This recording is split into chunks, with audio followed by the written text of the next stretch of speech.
I would like to repeat some of the phrases and sentences and verses of Abdul Baha and Baha'u'llah about today. And you will see what it means when we say we are living today.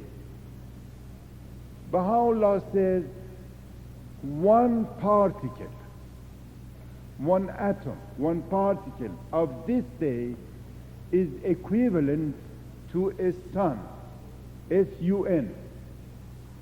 The glory, the light, energy, and power of the sun is equivalent to one moment of this day. These are mysterious powers which Baha'u'llah discloses for us. Things which we cannot see by our own eyes. We cannot understand. Man's ability is shorted to understand these things. But Baha'u'llah discloses these things to us. He says, the slightest service that you can render the cause of God today will be as great as a mountain in the mirror of the recognition of your Lord. Do something less than a grain, and God will magnify in His own presence with the magnifying glass that He has, and will consider it as a mountain of service. What you can achieve today, he says, what you can achieve today in one little moment, you will never be to achieve it in 1 century in future. The power is so great, so immense, so ready to be given to us. We must only try. We must only approach it and try to get it. Now, I would like to give you an example from the history of Christianity. We all know Peter.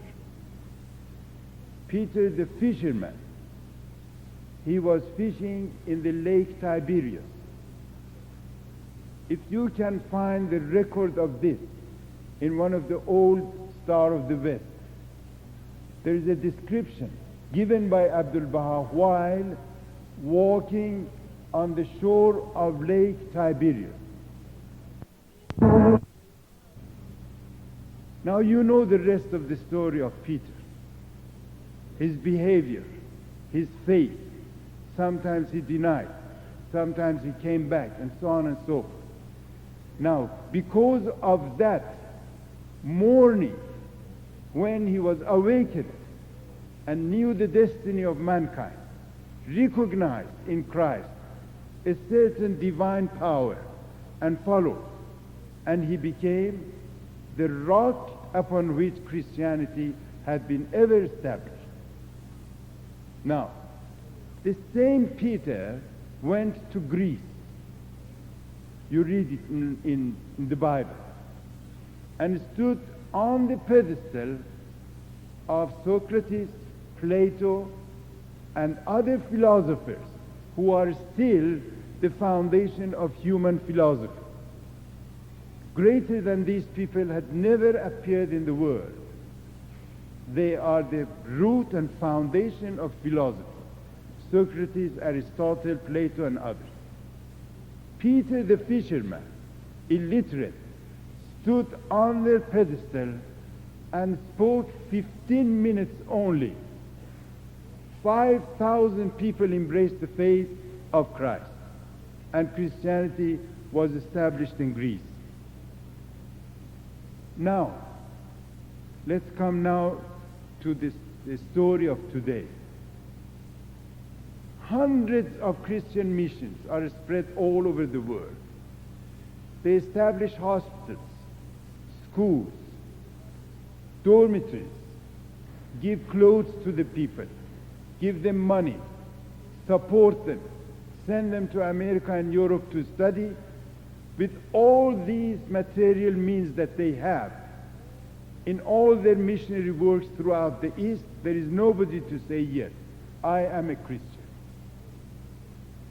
that power, that authority of attraction, the people of the world to this Christianity is drawn from the faith. Now compare these two. 5,000 in 15 minutes and no believer in 100 years of service. This is what Baha'u'llah means, or Abdul Baha, when he says, whatever you can do today in 1 minute, you will never be able to do it within 1 century in future. This is the greatest chance ever given to mankind and the greatest bounty, because it is explained for mankind. No other prophet said this. No other prophet awakened his own people because the time was not ripe for it. But now it is ripe. And Baha'u'llah keeps us awakened to every chance, every moment of these precious days. Therefore, we must be ready to take this challenge. We must assist ourselves, strengthen ourselves, take as much spiritual tonic as possible so that we can stand firm in the path which is destined for us. Now, what is waiting for us in future? What is the destiny of every Baha'i in the future? Let's consider this also, then we will know what to do at this interval. Here is the present time, and future is there waiting for us. He says, Baha'u'llah says to the friends, my friends, don't ever be disappointed in the faith of God. Don't ever be entangled with sorrows. Never say, I have done things, I have taught, I have spoken, I have written, no result. He says the results are coming. The day of harvest is coming definitely.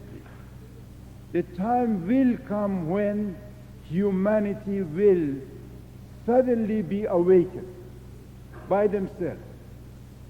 They are dormant now, in future they'll be awakened. They are ignoring the faith of God, but in the future, Baha'u'llah says, they will seek for it. He goes to the extremes also, to whatever will happen. He tells everything. He draws the curtain and allows us to see the future. He says, in future, each one of you will be the subject of adoration of the people of the world. They will come in groups towards you. They will circumambulate every one of you. They will circumambulate every one of you. And they will cry and say, please excuse us.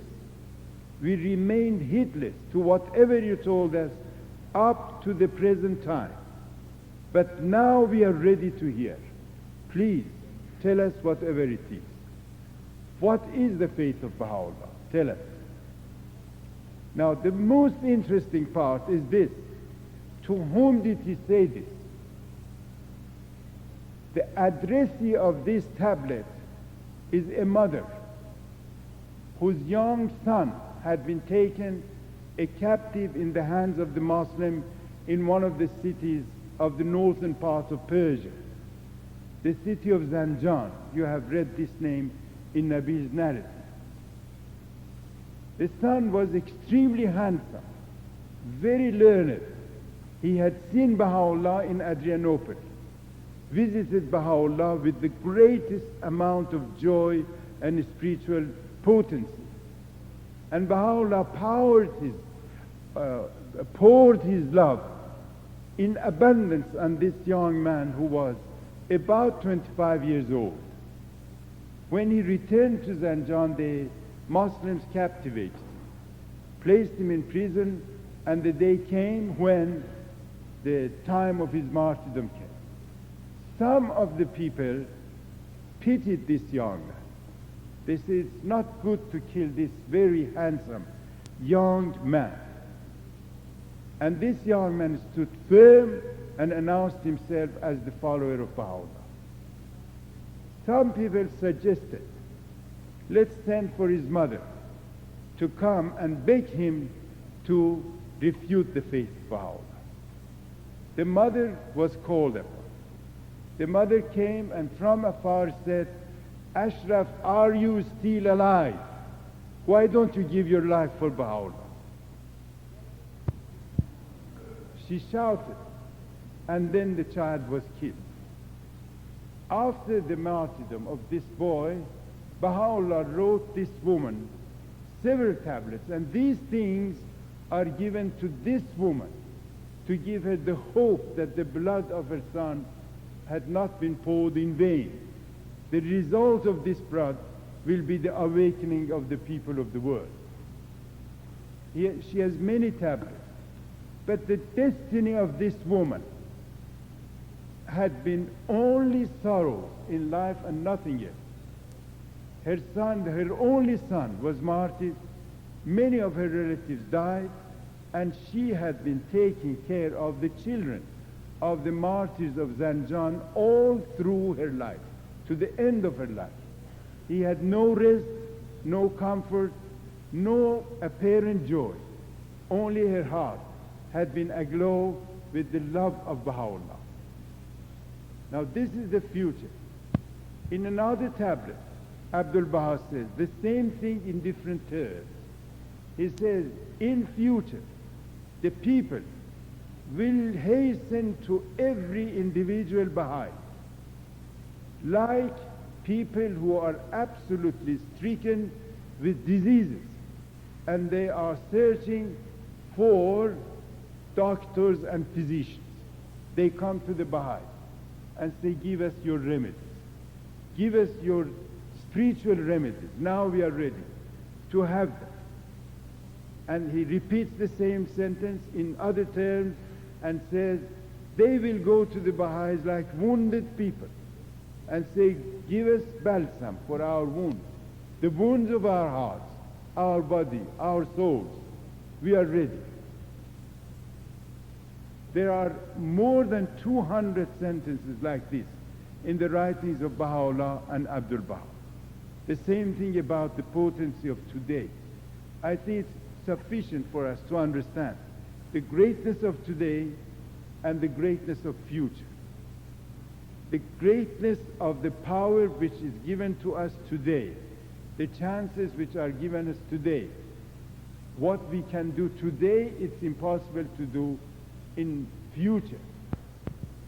Now, Baha'u'llah has said, if anyone misses one breath of time to serve the cause today, the missing of one breath, he will never regain it, even if he spends one whole century to find it.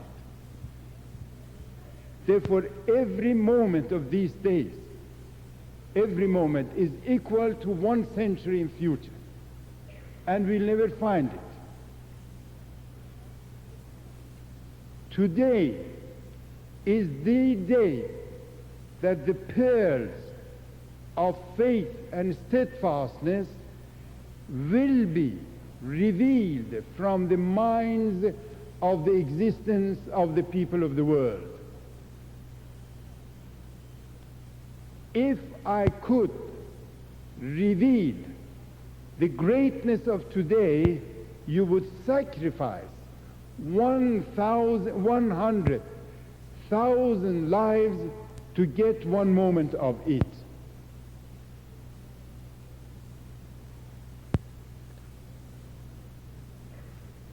Today is the day that all moments, hours, days, nights, and centuries are prostrating in front of 1 minute of it.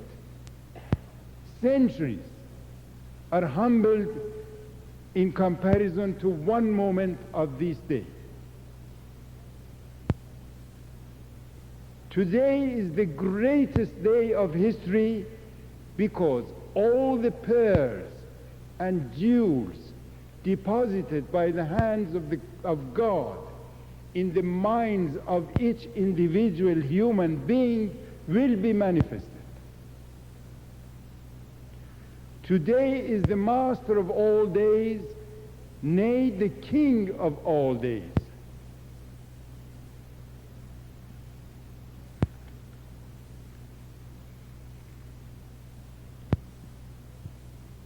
This is the day of tongues, and he defines it. He means that this day is created, that the tongues will be open to proclaim the faith of God and to praise him.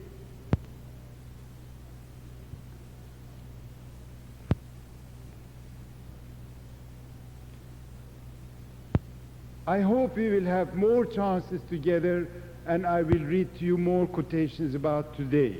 But what about our future?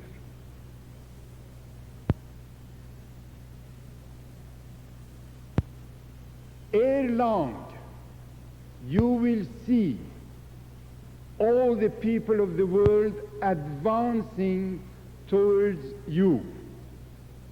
They cry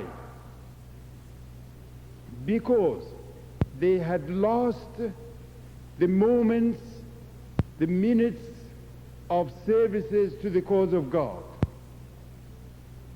They will see themselves in the utmost of sadness, in the depth of humility, and then you will find yourself enthroned on the thrones of security.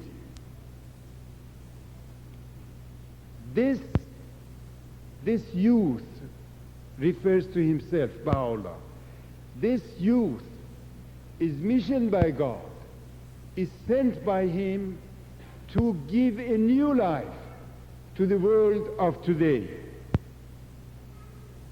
You will see by your own eyes how this religion will create spiritual revolution throughout the world, and then you will see the earth, the exalted paradise of God. The bells of heaven, the bells which are ringing in the churches, Abdul Baha changes them into the bells of heaven. Suppose heaven is the ceiling of a church, the world church. The bells of heaven will be ringing in near future, Ya Baha al-Abha. And the musical instruments of the East and West will sing the song of Ya Rabbi al-A'la, O my Lord, the exalted one, which refers to the Bab. One to Baha'u'llah, the other to the Bab. The world will be utterly changed and will become another world. Heavens will be changed and you will have another heaven. This handful of dust will become the paradise of the exalted beauty. You will hear the voice, how happy you are, from all horizons. And the voices of thanksgiving will reach the zenith of heavens. East and West will exchange greetings of joy. And then Abdul Baha says, on that moment, the believers will be in the utmost of joy, thanksgiving, and happiness, and others who remained ignorant to the call of Baha'u'llah will find themselves losers in life here and there. And then he says, this is absolutely true, and there is no error in this, and this will take place in future. Ere long, the spring season of the cause of God will decorate the whole globe, and the seeds which had been sown by the hands of the blessed perfection will be starting to grow in deserts, and everywhere will be green. Flowers, blossoms, flowers and blossoms of the truths of this faith will be unfolded, and the people of East and West will receive the perfume of all these roses. I will read to you more, because these are, I believe, most necessary for every one of us to have and grasp and deepen ourselves in the greatness of the chance given to us today and what we have in future, to be ready to receive the future. There is no joy greater than this. There is no profit more exalted than what Baha'u'llah expects us to do in this day and in the future.